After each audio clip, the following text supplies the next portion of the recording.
Hey everyone, welcome back to DelphStack's Tech Tutorials. In today's video, I will show you how to track your family members on Google Maps.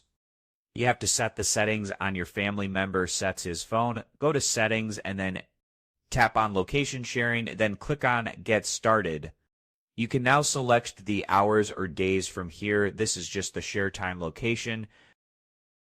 So let me do a quick setting here. I'll click on Always, then go back to Google Maps. Now, as I was telling you, you can just set the timings. You can also share location on Snapchat or any other social media account, just like I'm sharing it to myself because this is only for tutorial purposes. So this is how you can share a location. Now, if I am another member and I want to locate my family member's location, I'll just click on that link and track the location of my family from there. If you like this video, please subscribe to our channel and hit the bell icon.